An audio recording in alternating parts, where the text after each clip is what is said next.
Joe is a pretty hard hitter. He's very motivated. He's one of those guys that if you're going to go into a rough situation, you want him there with you. Adam White, I'm the assistant chief.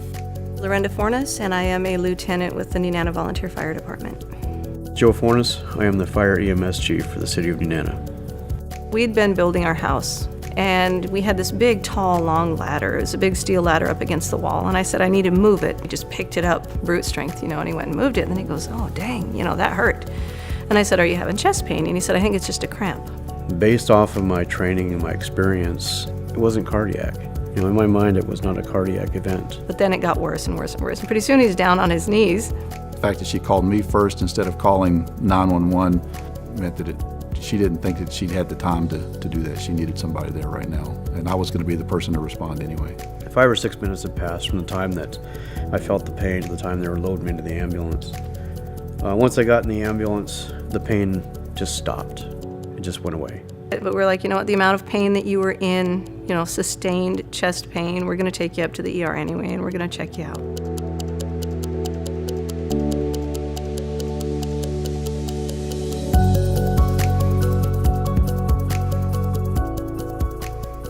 Our ambulance driver said, hey, there's something going on. Looks like a vehicle in the ditch here. I'm going to slow down, make sure everybody's okay, because the roads were really nasty that night, a lot of snow. In our protocol, we stop and figure out what's going on and help and get somebody else coming if we can, but we've already got a patient, so we need to focus on our first patient. I hadn't been in any pain for several minutes, still wasn't thinking it was cardiac. So we're like, what do you do? So yeah, let's just go check him out, go check him out. I told Joe, stay put, stay on the gurney, don't move. Okay, I'll stay right here, I promise. So I just sat there and I'm listening to what's going on, and it was the hardest thing just to sit there and not do something. So I bent the rules a little bit and I got off the gurney and actually looked out the door of the ambulance, and I knew just instantaneously that we're gonna be loading somebody in this ambulance and we're gonna be moving out here in just a second. So I pulled the ECG leads off my chest, put my shirt back on, laid the gurney out, got it ready to receive another patient. Especially with Joe being asymptomatic at this point, he wasn't gonna be primary patient here right now, that this guy had more serious injuries, and at that point I now had 2 patients.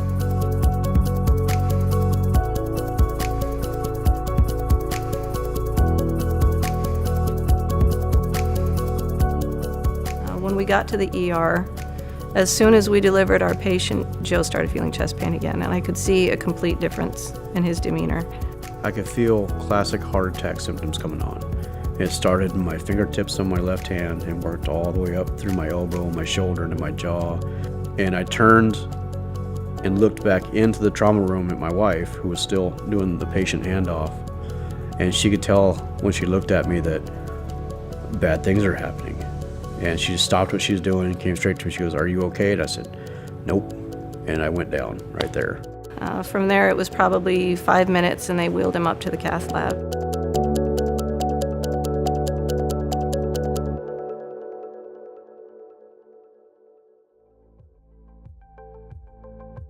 When I wake up in the morning and I see the kids for the first time in the morning, it's just that much sweeter. When I see my wife first thing in the morning, it's just that much better, because you just don't know what's going to happen that day.